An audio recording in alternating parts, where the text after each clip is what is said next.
My father told me to prepare my younger brother to take my role in the business, even though he never worked for it. I refused. He said I could leave if I didn't like it. So I did.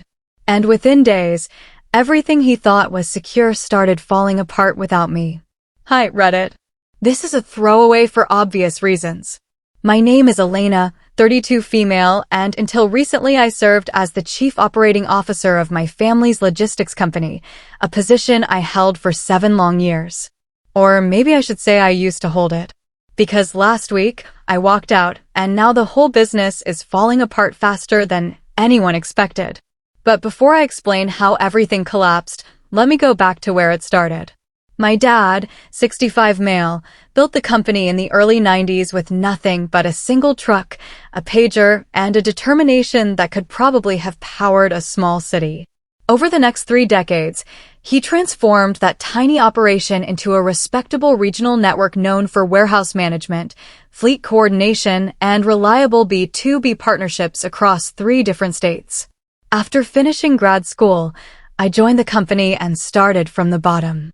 I handled dispatch, worked through night shifts, managed incoming shipments, and eventually became the person who modernized our entire backend. I negotiated supplier contracts, set up our ERP system, trained a massive portion of our management team, and basically pulled the company through the 2020 pandemic when shipping chaos nearly destroyed us. I'm not claiming I built everything alone, but I was the one staying up until 3 in the morning handling emergency routing while Dad played poker with his old friends. Meanwhile, my younger brother, Liam, 26 male, was busy exploring his passion. That journey included a failed cryptocurrency coaching program, a Twitch streaming phase that lasted exactly 4 months, and one terrifying experiment where he tried to launch a gourmet raw venison dog food line. Each venture failed spectacularly, usually leaving a trail of confusion or debt. But 2 months ago, Dad sat me down and told me something I thought was a joke. He said it was time for him to step back and that he wanted me to train Liam to take over as the new head of the company. I waited for him to laugh. He didn't.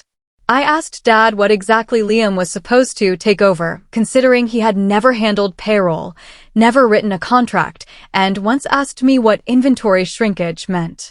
Dad dismissed my concerns with a wave of his hand and said Liam had vision and leadership potential, and that my new responsibility was to support his transition and mentor him into the role. I told him no. A clear, professional, firm no.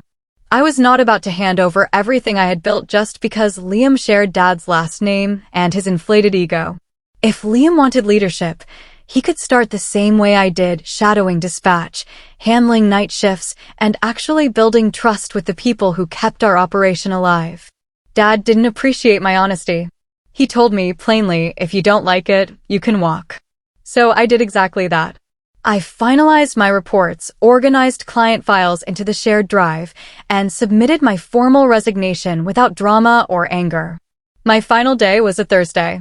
By Monday, our 2 biggest clients, the ones who trusted me for years, pulled their contracts. By Tuesday, 3 of our warehouse floor leads quit. By Wednesday, the vendor portal crashed because no one understood how to approve bulk orders. And through all of it, I stayed out of their way. I didn't interfere. I didn't sabotage. I just watched the company discover that vision doesn't fix an overloaded fleet tracking system or handle unpaid invoices. The funniest part? On Liam's second day as leader, he posted a photo on Instagram with the caption, "First week CEO. Let's disrupt the game." Comments were turned off. The post was deleted 2 days later. I didn't say a word. I simply accepted 3 job offers from former clients who reached out. But what hurt, what cut deep, was that Dad never called. Not once. Not to ask where I was, not to check how I felt, not even to say goodbye. And that was only the beginning. It all began with a simple LinkedIn notification. One of our longtime freight partners, Monica, viewed my profile, and that alone was strange enough to catch my eye. Then more clients viewed it. Then a message arrived. "Hey, Elena. We're sorry to hear what happened. Liam isn't answering any emails or calls. Hope you're okay." Within days, I received 6 similar messages from vendors and former employees. And slowly, Word reached me about the chaos unfolding inside the company I had studied for years. Apparently, Liam tried to restructure operations by removing overtime pay, canceling morning briefings, and implementing a cheap AI chatbot he bought from someone on Fiverr to handle customer queries. The bot glitched almost immediately, sending customers mixed and incorrect responses. Clients started calling the office directly, but no one knew what to say. Half the staff didn't even know Liam was taking over until a Slack message appeared titled, "Excited for the future. Let's disrupt the old ways." Most employees thought it was spam. Dad, being stubborn in the way only a proud patriarch can be, doubled down instead of admitting a mistake. He told everyone at the company meeting that this transition was exactly what the business needed. But from what I heard, his face looked gray, tired, and weighed down by the first signs of real panic. His pride wouldn't let him admit it out loud. Then Friday came, and I got a call from Jessica, my former assistant who now ran HR. Her voice sounded exhausted, the kind of exhaustion you can't fake. She said they were trying to access my old files, but no one knew how the payroll system worked anymore. I was the only one who understood contract renewals, and vendors were growing nervous. One had already walked away from a six-figure deal. I told her kindly, I don't work there anymore. There was a long, heavy pause. Then she added, almost hesitantly, Liam told everyone you left because you couldn't handle the pressure. I nearly laughed at the absurdity, but what hurt most was knowing Dad allowed Liam to say that. That weekend, I met Marcus for dinner, one of the fleet coordinators I had hired back in 2019. He handed me a flash drive and told me I needed to see what was happening. I shouldn't have looked, but I did. And what I saw was a disaster. The schedule was a maze of overlapping routes. Drivers were quitting midweek. Clients were sending complaint emails that sat unopened in Liam's inbox. And somehow, Liam tried to launch a podcast called Next Gen Logistics with Liam. It had 2 episodes, and one was just him ranting about old guard mentalities holding back innovation. I stayed silent publicly. No LinkedIn updates. No tweets. No comments in private group chats. But I saved everything, every screenshot, every message, every detail. Because I didn't want revenge. I wanted perspective. I wanted to understand the truth that no one in my family would say out loud. And slowly I saw it. Dad didn't just choose Liam to take over. He chose him instead of me. Even as everything crumbled, he would rather sink with nepotism than admit his daughter was the backbone all along. But I was done sinking with them. I was already walking towards something better. It took exactly 11 days. 11 days from the moment I walked out until Dad finally called me. His name lit my screen at 7 a.m. I let it ring. At 7:03, he called again. At 7:08, a text appeared. Need to talk. Urgent. Call me. I waited until after lunch. When I picked up, his voice was calm, too calm, the same tone he used when pitching investors on risky expansion plans. Hey kiddo, how are you? I stayed silent. He continued talking, filling the space like he always did. He used words like hiccups, growing pains, and natural turbulence, as if the company's collapse was some cute learning phase. Then he finally said the quiet part out loud. You didn't leave any documentation, Elena. That was why he called. Not to apologize. Not because he missed me. But because he needed me to save the company. I kept my voice steady as I told him the documentation was on the shared drive and the passwords had been sent twice. He exhaled sharply, annoyed, and said, Don't be petty. This is our company. We built this together. And just like that, he tried to pull me back into the guilt trap. But this time, I didn't step inside it. I told him the truth I had been holding back for months. I said I gave that company my 20s, my health, my relationships. I reminded him that I was the one who kept everything running while Liam was busy renting Lamborghinis for TikTok videos. And when it finally came time to choose a successor, he picked the one who did the least because it made him feel more comfortable as a father, and as a man's silence filled the line. Then Dad said softly, I thought you'd understand. And suddenly, I realized I did understand. He couldn't stand the idea of being outshined by his daughter. Admitting my value meant acknowledging his own irrelevance. Choosing Liam, even if it destroyed everything, was easier than admitting the woman who saved the company was the true leader. I told him calmly, I'm not coming back. He tried again. He said the team missed me, that he missed me, and that if I returned for a few weeks, we could talk about my future role, maybe co-CEO. I cut him off. No more, maybe. You made your choice. I'm just respecting it.